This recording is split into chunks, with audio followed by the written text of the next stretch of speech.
Kenapa Kak Rio mengundur acara pernikahan kita secara mendadak? Riley menatap kesal ke arah pria yang kini duduk dengan raut wajah bersalah. Seharusnya mereka menikah 3 hari lagi, tapi ternyata Rio mengundurkan pernikahan mereka menjadi 1 minggu lagi, dengan alasan ingin menstabilkan proyek perusahaan Hilton yang sedang dalam perjalanan bangkit dari kemunduran. Tentu saja hal ini terjadi karena perilaku boros keluarganya dan beberapa oknum perusahaan yang diam-diam melakukan korupsi dengan jumlah uang cukup besar. Rio menepati ucapannya. Dia tidak meminta bantuan kepada Celestine Group sepeser pun. Karena dia tahu kalau Tuan Alvaro sudah percaya padanya, tentu saja Rio bisa dengan mudah memonopoli keluarga itu. Ditambah lagi, dia punya dukungan lain yang memang tidak terlalu kuat.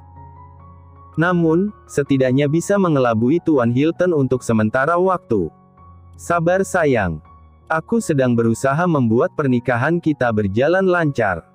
Namun ada beberapa hal yang aku harus urus. Bagaimana dengan venue dan undangan yang sudah disebar? Kakak mau membuatku malu ya? Dengus Riley dengan raut wajah kesal yang tidak bisa dia tahan. Mau ditaruh di mana wajahnya kalau sampai pernikahan mereka diundur, sementara dia sudah menyebar undangan untuk rekan-rekannya.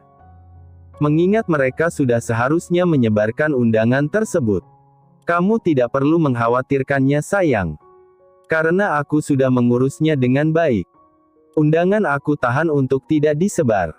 Kecuali undangan untuk rekan-rekan kantormu. Tangan Riley mengepal kuat. Dengan ekspresi kesal, dia hanya bisa untuk membiarkan apa yang dia dengar sekarang. Riley benar-benar merasa kesal pada pria itu. Wanita itu perlahan menjauh, namun dengan cepat ditahan Rio. Mau kemana? Aku kesal denganmu Kak. Pria itu tersenyum lembut ke arah Riley. Dia menarik lagi tangan Riley dan memeluknya. Maafkan aku. Tapi ini demi kehidupan kita ke depannya. Kalau dipikir-pikir, kehidupan yang dijalani Rio cukup berat. Dia lahir dari rahim wanita yang berstatus sebagai pelayan keluarga itu, bahkan sengaja naik ranjang. Lalu, keluarga itulah yang membunuh ibunya. Perlakuan yang Rio dapatkan dari keluarga itu benar-benar membuatnya tidak pernah merasa bahagia meski sejenak. Dia hanya bayangan dan pelampiasan dari Tuan Hilton. Ketika Karemia membuat masalah, maka yang menjadi samsak dari tinju kekesalan melayang ke arahnya. Pernikahannya dengan Riley membuat Rio merasa terbebani dan juga senang di saat yang bersamaan. Apalagi, dia tahu kalau kemungkinan untuk Riley menderita ketika menikah dengannya tidak bisa lepas begitu saja dari benaknya. Dia ingin Riley bahagia ketika bersamanya.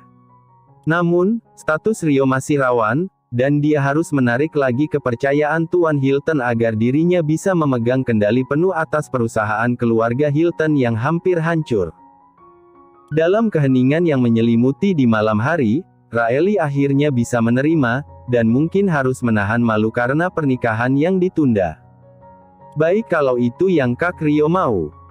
Aku yakin apapun keputusan Kak Rio, adalah keputusan yang terbaik untuk kita berdua. Riley menampilkan sebuah senyum penuh kepalsuan. Jelas-jelas hatinya sedang kesal, namun dia berusaha menyembunyikan hal itu dengan sangat baik. Untuk orang seperti Riley, dia akan lebih memperhatikan bagaimana pandangan orang lain terhadap dirinya. Kak, jujur sama aku sekarang. Rio menatap manik mata wanita di depannya dengan serius. Katakan. Kak Rio sudah melupakannya kan? Kenyitan di dahi pria itu timbul saat Riley mengatakan sesuatu yang membuatnya dilanda kebingungan. Siapa yang kamu maksud, Riley-ku? Tentu saja Kak Andrea. Aku tidak tahu, mungkin saja sekarang kakak sengaja mengundur pernikahan karena ingin memikirkan lagi tentang perasaan kakak. Helaan napas terdengar berat. Kamu salah besar, Riley. Justru aku sama sekali tidak pernah memikirkan Andrea. Hanya kamu yang aku pikirkan, dan tidak pernah terbesit untuk memikirkan wanita lain. Riley mengerucutkan bibirnya dan bertingkah imut. Benar ya. Kakak jangan bohong denganku. Iya, Raeli sayang, aku bersumpah atas nama langit dan bumi. Raeli menarik kedua sudut bibirnya, kemudian menyengir lebar. Rio yang masih merasa gemas mencubit pipi Raeli dengan sayang. Kamu itu memang permataku sayang. Raeli bisa merasa kalau Rio memperlakukan dirinya layaknya seorang ratu. Tanpa mengetahui masalah apa yang sedang terjadi pada Rio. Karena Rio tidak pernah mengatakan apa yang menjadi masalahnya kepada Raeli. Dia hanya mendengarkan ketika Raeli memiliki masalah, namun tidak saat dia yang berada di posisi itu. Karena Rio tahu, mungkin saja Raeli menjauhinya saat tahu kalau hak Rio di dalam keluarga Hilton benar-benar tidak ada. Bahkan, dia bukanlah daftar ahli waris yang sah karena namanya tidak masuk dalam kartu keluarga. Kalau sampai Raeli tahu, apa dia akan tetap bertahan, atau meninggalkan Rio? James terbangun dan tanpa sadar meraba sisi ranjangnya. Tanuba Andrea ketahui, James ternyata suka meraba sisi ranjang untuk memastikan apakah Andrea ada di sana atau tidak. Helaan napas terdengar jelas saat James merasa bodoh karena tindakannya sendiri. Apalagi, dia sampai harus memastikan Andrea ada di sampingnya atau tidak. Menyadari kalau saat ini dia menyentuh helaian rambut wanita itu, sebuah senyum tersungging di bibirnya. Namun, dengan segera James enyahkan. Dia merasa aneh pada dirinya sendiri. Kenapa dia bisa melakukan hal seperti itu? Terasa sangat cabul bagi James yang sudah berstatus suami sah dari Andrea. Pria itu bangkit dengan pelan, seakan tidak ingin membuat wanita yang sedang tertidur lelap itu terbangun. Kembali menyadari sikap anehnya, James langsung berdeham dan bertindak seolah-olah apa yang dia lakukan tadi hanya fatamorgana semata. Selamat pagi, Tuan. Kepala pelayan menyapa James ketika pria itu keluar dari kamar dengan ekspresi datar tanpa senyum sekalipun. James masih mengenakan piyama, namun menutupnya dengan mantel. Anda bangun sangat pagi, Tuan. Bagaimana dengan Nyonya? Sejak kapan kamu banyak bicara, Ernest? Balas James acuh. Pria tua baya itu hanya bisa mengulas sebuah senyum miris. Padahal, dia bersama James dari pria itu kecil, namun sepertinya akan sangat sulit mendamba sosok James yang lebih hangat. James langsung pergi ke ruangan kerjanya. Akhir-akhir ini, banyak pikiran yang sedang mengganggunya. Hal itu terjadi karena Andrea. Wanita itu seakan tidak ingin melepaskan James meski hanya sebentar. Wanita agresif yang bahkan selalu membuatnya berada dalam posisi sulit. Rencananya harus ditunda sementara waktu karena kemarin James mendapat kabar soal donor mata. Dr. Charles juga mengirim dokter spesialis mata terbaik yang dia punya untuk membantu James. Hatinya masih bimbang karena operasi mata yang akan dia lakukan. Apa kali ini akan berjalan lancar? Gumamnya. Fakta kalau dulu James sempat melakukan operasi mata namun gagal membuat hatinya merasa gelisah. Dia merasa pesimis untuk yang kedua kalinya. Namun, memikirkan bagaimana dulu dia diperlakukan, maka emosinya akan kembali naik dan tersulut. Tangannya mengepal kuat. Dendam yang sudah dia pendam selama kurang lebih 20 tahun ini membuatnya harus kehilangan segalanya. Tok, tok. James, ayo makan bersama. Suara serak khas bangun tidur itu terdengar. Arah suaranya berada tepat di depan pintu masuk ruang kerja James. Kamu saja. Tidak bisa dong, harus ada Nyonya dan Tuan. Andrea sendiri terbangun karena sadar James tidak ada di sisinya. Andrea mengira kalau hari masih gelap, tidak tahunya sudah menjelang cukup pagi.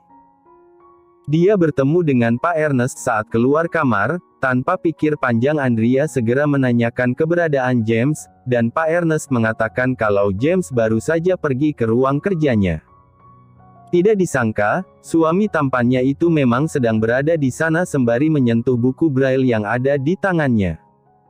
Andrea membujuk James untuk ikut dengannya sarapan bersama. Namun, beberapa kali Andrea coba memanggil James, pria itu akan mendengus acuh.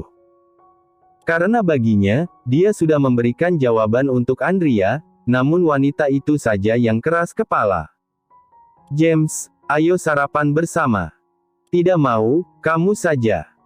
Kita hanya berdua di sini, kecuali kalau kita punya anak banyak, aku mungkin tidak akan memaksamu untuk makan bersama," jelas Andrea menahan kesal.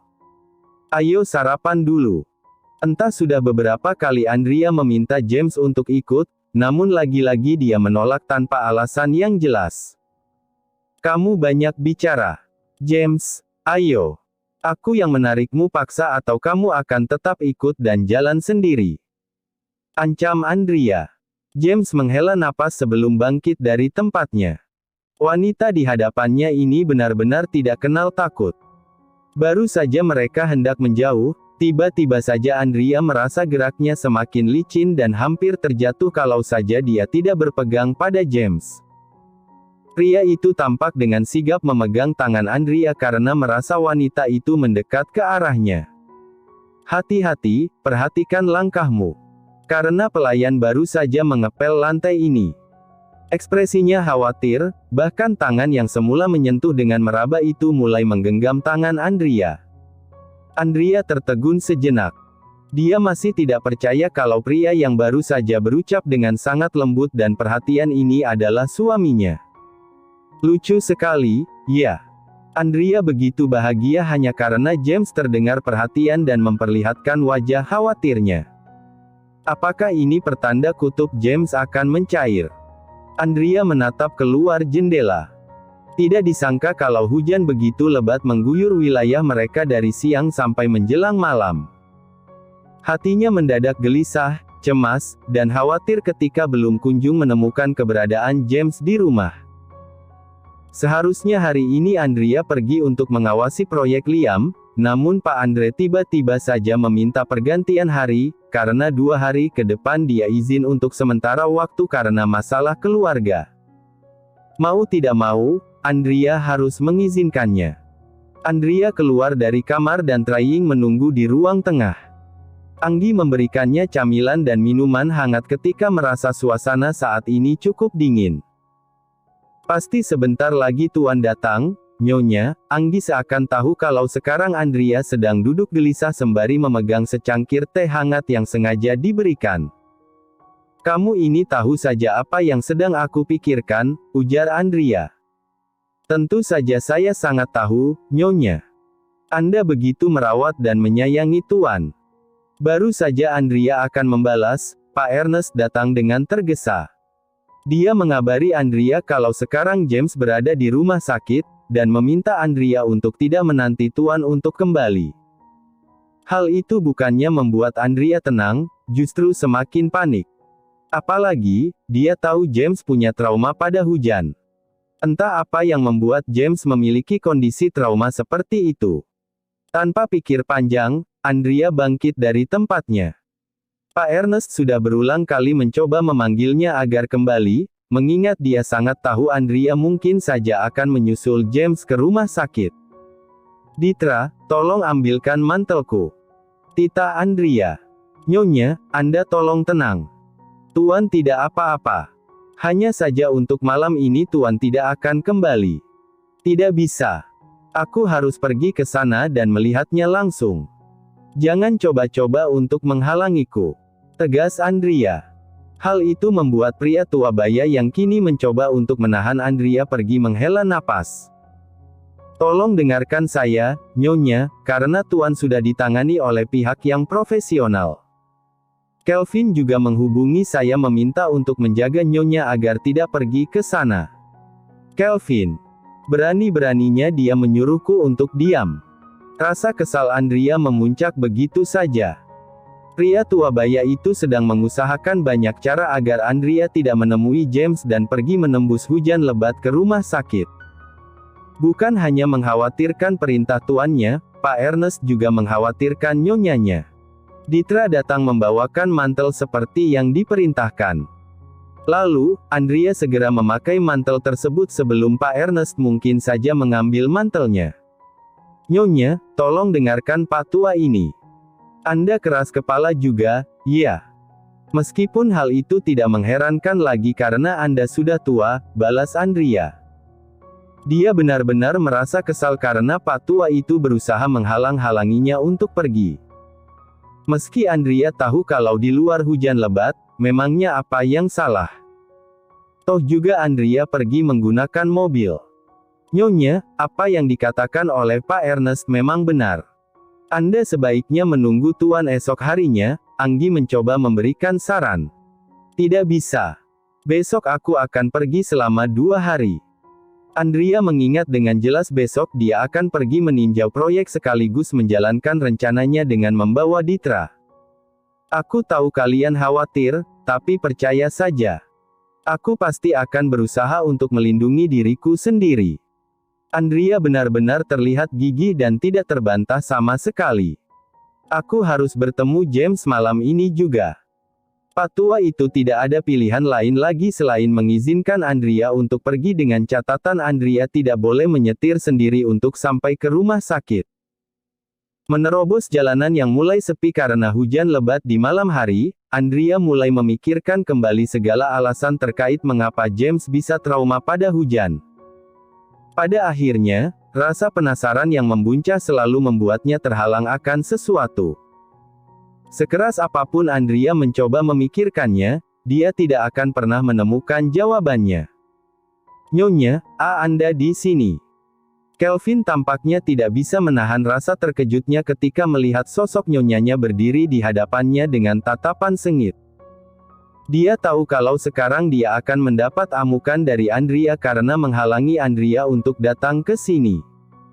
Kamu terkejut? Tidak, Nyonya, balas Kelvin yang saat ini gugup. Siapa sangka kalau tatapan sengit itu berubah semakin tajam, bahkan Kelvin tidak sanggup untuk menatapnya. Aku akan memikirkan apa yang mungkin akan aku lakukan padamu. Tapi sekarang katakan, bagaimana kondisi James sekarang? Tanya Andrea dingin. Tuan sudah ditangani dengan baik. Beruntung saat itu kami masih berada di rumah sakit, ucap Kelvin dengan tatapan yang serius, meski sekarang setengah hatinya merasa ngeri karena tatapan tajam yang dilayangkan Andrea. Siapa sangka, Andrea tidak tahu informasi mengenai James yang pergi ke rumah sakit. Sepertinya Kelvin tidak sengaja mengatakan hal tersebut. Kalian di rumah sakit dari tadi. Kernitan di dahi Andrea membuat Kelvin kembali menelan ludahnya gugup. Astaga. Dia benar-benar sudah tamat. Dia lupa kalau Nyonya Andrea sama sekali tidak tahu terkait rencana operasi mata yang akan dilakukan oleh tuannya. Hari ini mereka memang datang ke rumah sakit untuk memeriksa donor mata yang cocok. Ketika hendak pulang, hujan mendadak turun dengan sangat lebat. Awalnya James bertahan, namun suara gemuruh membuatnya kehilangan keseimbangan dan tumbang setelahnya. Apa yang sebenarnya terjadi pada James? Suara itu berubah semakin dingin dan mengintimidasi. Katakan padaku, Kelvin. Aku tidak ingin mendengar ada kebohongan sedikit pun. Tegas Andrea. Kelvin menelan ludahnya gugup. Tuan hanya datang untuk melakukan pemeriksaan rutin, dan mengecek sesuatu dari Dr. Charles. Meski tidak sepenuhnya benar, namun ucapan Kelvin memang terdengar cukup ambigu. Wanita di hadapannya ini sebenarnya masih ragu dengan jawaban yang sudah dia berikan. Tapi Nyonya Andrea tidak mengatakan sesuatu lagi setelahnya. Andrea memilih untuk masuk ke dalam ruangan.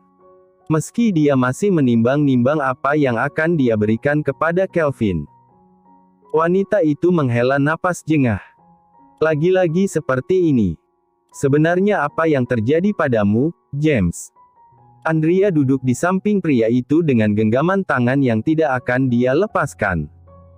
Mungkin besok dia akan kembali cukup cepat dan tidak sempat berpamitan. Sehingga Andrea memilih untuk menemani James sampai waktu perginya tiba. Meski sebenarnya saat ini Andrea tidak bisa tenang sedikit pun. Dia ingin terlelap, namun rasanya cukup sulit untuk sekadar memejamkan mata. Setiap kali mata Andrea hendak terpejam, maka dia akan kembali segar tanpa alasan. Mama. Suara James terdengar ketika Andrea hendak menutup matanya. Iya, James, aku ada di sini. Sebuah senyum terukir indah pada wajah Andrea. Sebenarnya apa yang terjadi padamu, James? Kalau Pak Ernest tidak mau menceritakannya, maka Andrea akan mengambil jalan pintas. Besok aku akan mencari tahu semuanya, James. Aku ingin berusaha memahamimu. Hatimu yang membeku, pasti akan selalu ada jaminan bahwa suatu saat dia akan meleleh. Tok. Suara ketukan pintu terdengar sampai 3 kali. Tanpa dijawab pun, Andrea tahu siapa yang datang sekarang. Nyonya, saya dengar Anda belum makan. Jadi tadi saya sudah memesan makanannya. Andrea tidak menjawab, fokusnya masih bertahan pada kesehatan James. Nyonya, tolong jangan lupa makan. Aku akan makan, asal kamu mau memberitahukan masa lalu James. Kelvin menghela napas. Kenapa sekarang Andrea malah mengajaknya bernegosiasi? Terima kasih sudah menonton, guys. Jangan lupa klik like jika kalian menikmati cerita ini, subscribe untuk update konten seru lainnya, dan tinggalkan komentar di bawah tentang apa yang kalian pikirkan atau cerita apa yang ingin kalian dengar selanjutnya. Dukungan kalian sangat berarti. Sampai jumpa di video berikutnya.